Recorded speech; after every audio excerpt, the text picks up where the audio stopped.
Peace be with you, everyone. Welcome to my channel. My name is Trevor. Really grateful to have you here today. And in today's video, I'm going to be looking at the top 10 most worn fragrances in my collection. So these aren't necessarily my favorite fragrances. Some of them have just been in my collection for a longer period of time. Some of them might be cheapies, so I feel a little bit less constricted about reaching for those and burning through them quickly, as opposed to a bottle that might cost $200+. So without further ado, I'm just going to get right into the list. And number 10 most worn fragrance in my collection is going to be Aqua Colonia Intense Waking the Woods of Scandinavia. So this is a 170 milliliter bottle, and as you can see, I'm a little bit more than a third of the way through here, so I'd probably say I've worn about 70 mLs of this so far. Really beautiful cheapie. You can generally find this for around like $35 on some discounters. I think Fragrance Net charges like $60 for this, but Joma Shop and FragranceBuy.ca, you can wind up finding this one on there for under $40. Beautiful fragrance. It's somewhat similar to Terre d'Hermès, but it's sweetened up with a little bit of a jammy rose, and then it also has a really beautiful balsam fir note to capture that Wakening Woods of Scandinavia vibe. Also, Geisha Schoen is the perfumer behind this fragrance, who is also the guy who launched the Molecule line. So yeah, this is something that I reach for really often in the springtime when it's still kind of cold out. There's some snow on the ground, like in March. This is my go-to fragrance for those types of occasions. Definitely check this one out if you haven't. But yeah, number 10 most worn fragrance in my collection. Okay, number 9 most worn fragrance. So this is a 75 ml bottle. We'll see if we can't see the juice level in here. I'm not sure with the reflection. I think you can see it's kind of hovering right around here. So it's not a 100 ml bottle, but it looks like I've got maybe like 20, probably less than 20 milliliters left in here. This is Acqua di Gio Profumo. So unfortunately, this is getting discontinued, I think. This is the fragrance I wore to my wedding.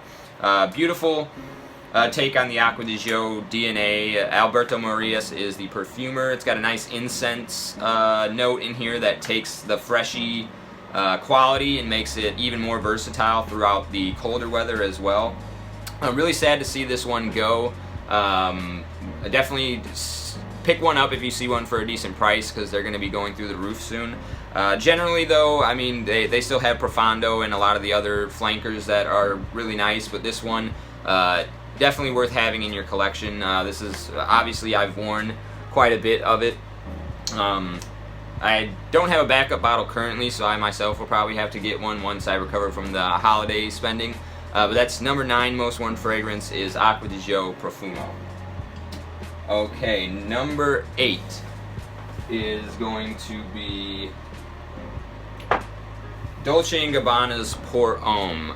So this is only a 75 ml bottle, but we're running really low on juice. I'd say probably about like 15 mLs, if that, left in here. Beautiful signature style scent. It's got some nice citruses in the top, and then it mellows down into a nice floral tobacco. Easily all year round fragrance. This is why I think I've worn through it so much, is because it's wearable at any time.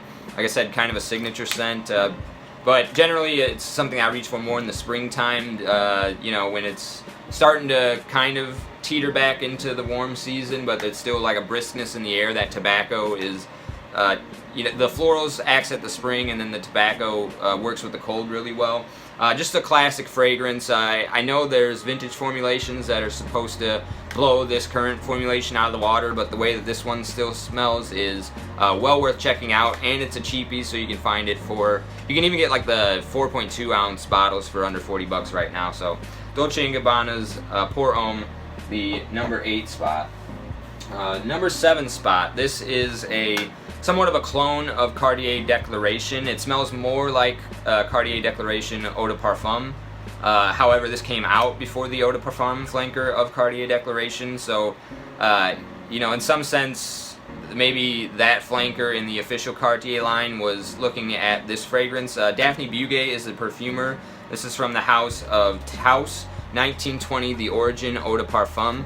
As you can see here, this is a 100 ml bottle, and I've probably got about 20 milliliters left in there. Beautiful fragrance, heavy on the cardamom. There's a slight animalic touch from a cumin note, but Daphne Bugay uses cumin in a really excellent manner. Definitely worth checking out. You know, if you don't want to fork over the $90+ for the Cartier Declaration Eau de Parfum.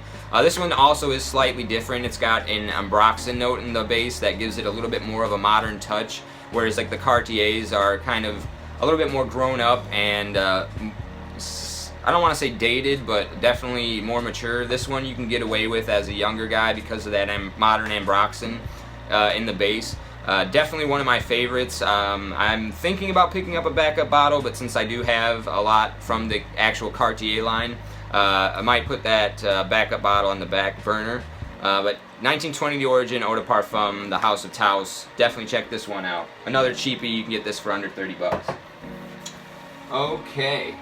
10, 9, 8, 7.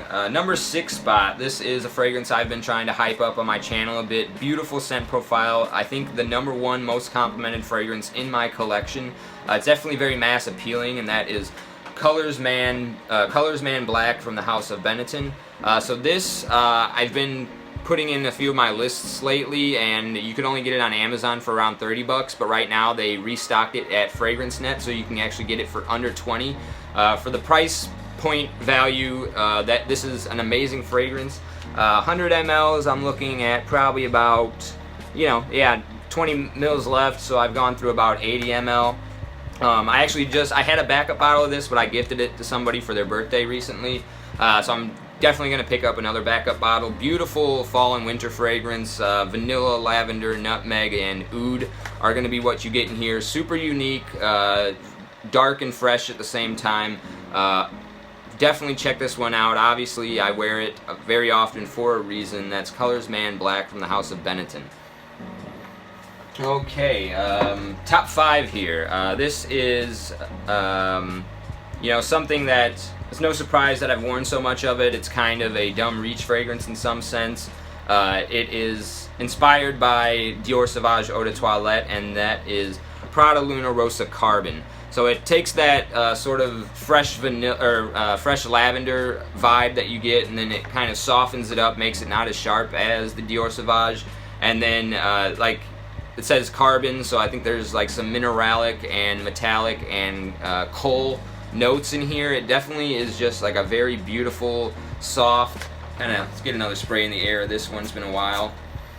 Mostly like to wear this one in the spring, but like I said, it's an easy grab, signature scent-worthy fragrance. But lavender is mostly what you get in here. It's a beautiful fragrance. It's got that powdery Prada vibe to it.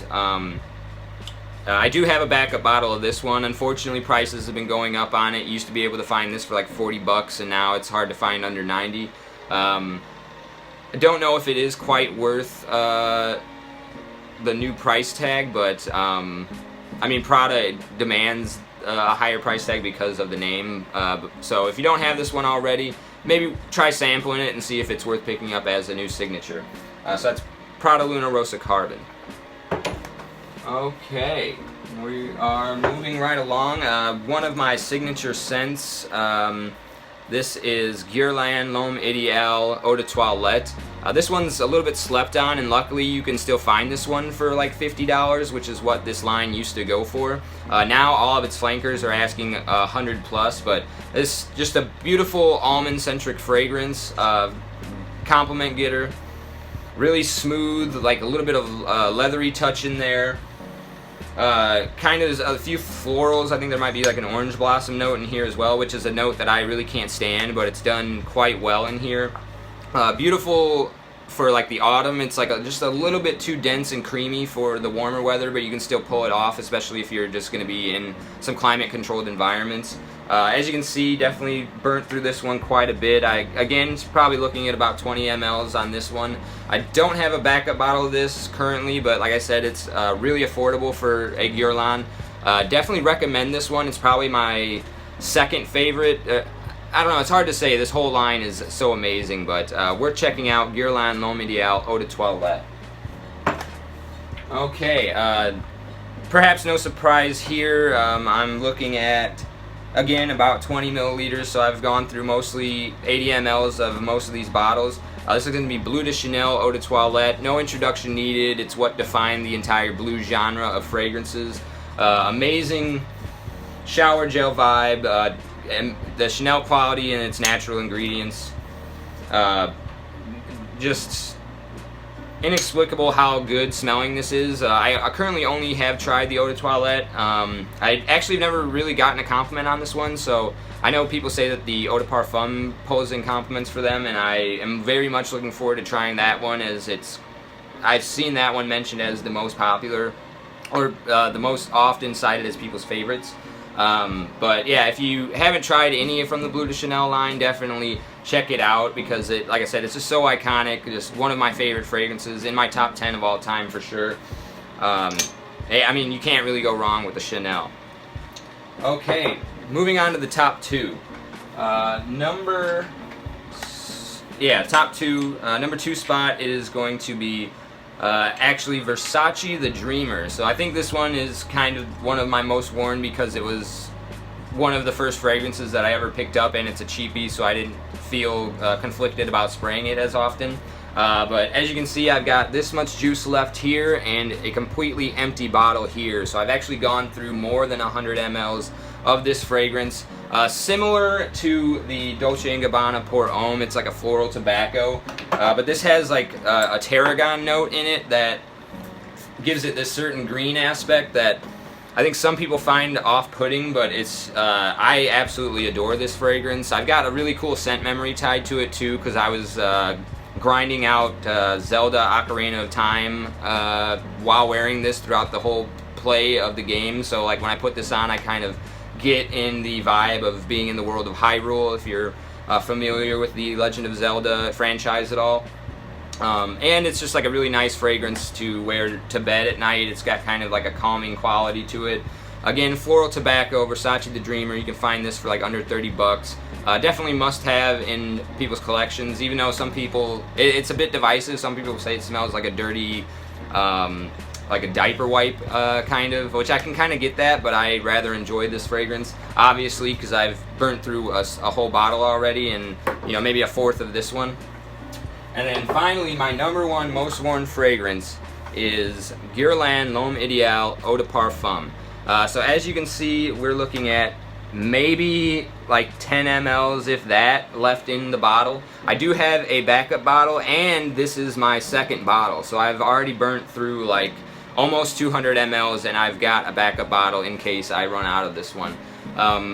This was one of my first fragrances, like maybe the third or fourth fragrance I ever got, so I think that accounts somewhat for why I've worn it so much, but it is one of my most complimented fragrances as well. Beautiful scent profile, beautiful cherry leather is basically what you get here.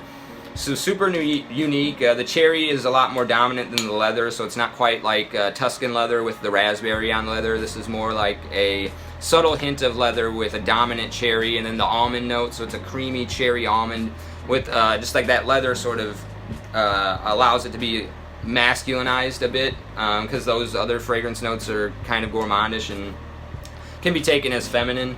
But obviously, this line is one of my favorites. You can see that I've worn them quite a bit, and probably my favorite fragrance line in the designer realm, at least. So I've never tried one of these that I didn't like. I think Cool I haven't gotten my hands on yet, and the Sport is my least favorite, but I still rather adore that one. So definitely pick these up and collect them if you can find them for good prices. This entire L'Homme Ideal line is a must-have in my opinion. Obviously, because it's my most worn fragrance of all time. Okay, so yeah, that was my top 10 most worn fragrances in my collection.